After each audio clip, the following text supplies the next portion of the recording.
നോക്കൂ, പത്മ പുരസ്കാരത്തിന്റെ നിറവിലാണ് ആലപ്പുഴയുടെ വനമുത്തശ്ശി ദേവകിയമ്മ. പാരിസ്ഥിതിക മേഖലയ്ക്കുള്ള സമഗ്ര സംഭാവനയ്ക്കാണ് പുരസ്കാരം നൽകിയിരിക്കുന്നത്. റിപ്പബ്ലിക് ദിനത്തിൽ രാഷ്ട്രപതി ദ്രൗപദി മുർമു പുരസ്കാരം നൽകി ആദരിക്കും. കാണാം വനമില്ലാത്ത ആലപ്പുഴ ജില്ലയിൽ വനശോഭ തീർത്ത ദേവകിയമ്മ.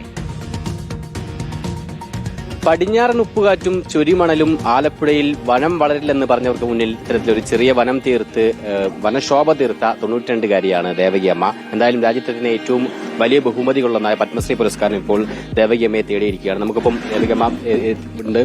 വലിയൊരു പുരസ്കാരമാണ്, ബഹുമതിയാണ്, ഇപ്പം വലിയ അർഹിച്ചത് കൂടിയാണ്. എന്താണ് ഇപ്പോൾ ഈ സന്തോഷത്തിൽ പറയാനുള്ളത്?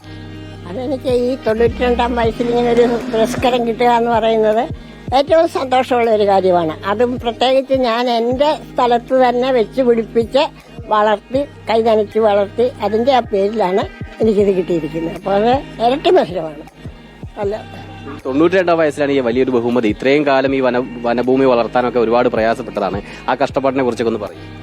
കഷ്ടപ്പാടെന്ന് വെച്ചാൽ നമ്മൾ ഒരു ചെടി വെച്ചാൽ പോലും സ്വന്തം മക്കളെ നോക്കുന്നതിനെക്കാട്ടി കാര്യമായിട്ട് നോക്കിയെങ്കിലേ അത് വളരത്തുള്ളൂ. ദിവസവും അതിന് വെള്ളം ഒഴിച്ചു, പിന്നെ അതിൻ്റെ അടുക്കത്ത് നമ്മൾ വർത്താനം പറയണം. അതിൻ്റെ അടുക്കത്ത് നമ്മൾ വർത്താനം പറയണം. നമ്മൾ ഉദ്ദേശിക്കും നമ്മൾ പറഞ്ഞത് കേൾക്കാനാണ്, പക്ഷെ അതല്ല. തീർച്ചയായിട്ടും നമ്മൾ പറയുന്നത് തന്നെയായിരിക്കും. നമ്മൾ ദിവസവും ചെന്ന് അതിൻ്റെ ഇലയിലൊന്ന് നോക്കി അത് പുഴുണ്ടോ അലവ് ഇട്ടിട്ടുണ്ടോ നോക്കി അതിൻ്റെ അടുക്കൽ എന്തായി വളരാത്തത് എന്ന് ചിലപ്പോൾ കുറേ കളിപ്പൂ പൂത്ത് കഴിയുമ്പോൾ നമ്മൾ പടവലൊക്കെ വെച്ച് കുറേ കളിപ്പൂ പൂത്ത് കഴിയുമ്പോൾ പിന്നെ എന്തിനാ ഈ കളിപ്പൂ എല്ലാം കൂടി ആ പൂ പൂത്തിലേക്ക് വെട്ടിപ്പറിച്ച് കളയെന്ന് പറയും. അനുഭവത്തിൽ നിന്ന് പറയുവാണ്. തീർച്ചയായിട്ടും ഒരാഴ്ച കഴിയുമ്പോൾ അത് കാപ്പൂ കാണും. അപ്പം നമ്മൾ സംസാരിക്കുന്നത് അതിന് കേൾക്കാം. നമുക്ക് അതിങ്ങോട്ട് സംസാരിക്കുന്നത് അറിഞ്ഞുകൂടാങ്കിലും അത് ദിവസവും അതിനെ നമ്മൾ പരിഹരിക്കുമ്പോൾ നമ്മൾ അതിനെ നോക്കുന്നു എന്നൊരു വിശ്വാസം അതിലൂടെ തോന്നുക. പിന്നെ എല്ലാ ഈശ്വരൻ്റെ അനുഗ്രഹവും. പരിപാലനമൊക്കെ എങ്ങനെയാണ്? ഒറ്റയ്ക്കാണോ അതല്ല?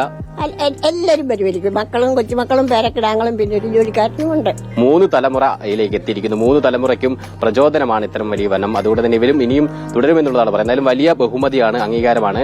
അത് അർഹിക്കുന്ന കൈകളിലേക്ക് എത്തി എന്നുള്ള സന്തോഷം കൂടിയാണ്. എന്തായാലും ആലപ്പുഴയിൽ നിന്ന് video journalist Sajith Kumar, reporter Sarath reporter Alappuzha.